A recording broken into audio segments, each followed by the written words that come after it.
বন্ধুরা, বাংলাদেশ পুরো দেশটাকেই আমি এক কথায় বলি চিটিংবাজের দেশ, ফেরেববাজের দেশ, ধোঁকাধারীর দেশ।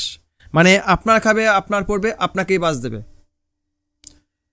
এই বাংলাদেশ ক্রিকেট বলুন, ফুটবল বলুন বা যে কোনো স্পোর্টস বলুন, সেখানে তারা চ্যাম্পিয়ন হতে পারে না, কারণ তাদের সেই ক্ষমতা নেই, তাদের কোনো ট্রফি জেতার মতো অকাত নেই, তারা জিততে পারে না। যদিও বা কখনো এক দুটা ম্যাচ জিতে যায়, সেই নিয়ে লাফালাফির শেষ থাকে না। একটা ম্যাচ জিতে গেছি মানে ট্রফি জিতে গেছি, আর খেলতে হবে না। কিন্তু তারা একটা বিষয়ে চ্যাম্পিয়ন হয়ে গেছে, সেটা কি জানেন? সেটা হচ্ছে ঋণ খেলাপি বা ডিফল্টার। টাকা নিয়ে মানে লোন নিয়ে টাইম মতো লোন না দেওয়া বা লোনটা ফেরত না দেওয়া, তাতে তারা চ্যাম্পিয়ন হয়ে গেছে। বাংলাদেশ ব্যাংক বা বাংলাদেশে যে সকল ব্যাংক রয়েছে, যে সকল সরকারি এবং বেসরকারি ব্যাংক রয়েছে, তাদেরকে মনিটর করে বাংলাদেশ ব্যাংক। যেমন আমাদের আরবিআই, ওদের বাংলাদেশ ব্যাংক। সেই বাংলাদেশ ব্যাংক একটা হিসাব করে বলছে যে টোটাল এক বছর টোটাল যত পরিমাণ লোন দেওয়া হয়েছে, তার 37 থেকে 40% রিটার্ন আসেনি। অবস্থা ভেবে দেখুন, 40%। ভারতবর্ষে সেটা 1.5%। ভারতবর্ষের লোকও কারচুপি করে, লোন নিয়ে লোন দেয় না বা দিতে পারে না, অনেক টাকা নিয়ে কেটে পড়ে, পরে আবার সেটা মুকুব করে দেওয়া হয়, এরকম বহু ঘটনা ঘটে।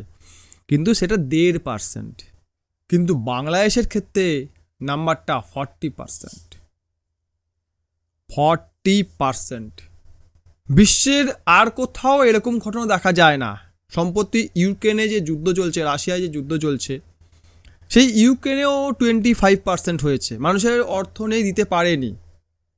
কিন্তু বাংলাদেশে কোন যুদ্ধ চলছে? বাংলাদেশের যুদ্ধ তো নিজেরা লাগিয়ে রেখেছে, মানে নিজেরা চাইছে মারামারি কাটাকাটি করতে, কারণ ওখানকার মানুষ খেতে খেতে চায় না। বেশি চালাকির অনেক প্রমাণ আমরা পাই। তাদের কর্মকাণ্ড দেখে বুঝতে পারি তারা কতটা চালাক।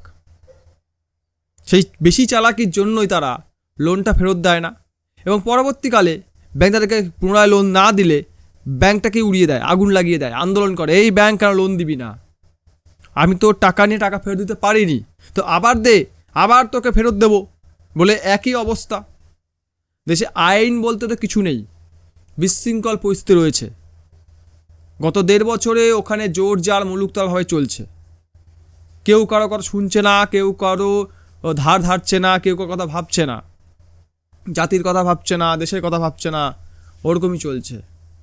পরের জিনিস দখল করা, চুরি ছিনতাই করা যাদের স্বভাব, তারা কীভাবে টাকা ফেরত দেবে? বাংলাদেশ মানেই কিন্তু এই 3টে জিনিস আমাদের মনে পড়ে, যে লোকের জমি দখল করব, চুরি করব, ছিনতাই করব, এই ধরনের কর্মকাণ্ড করব। তারা টাকা কীভাবে ফেরত দেয়? সেই কারণে বাংলাদেশ টাকা নিয়ে লোন নিয়ে ফেরত দেয় না।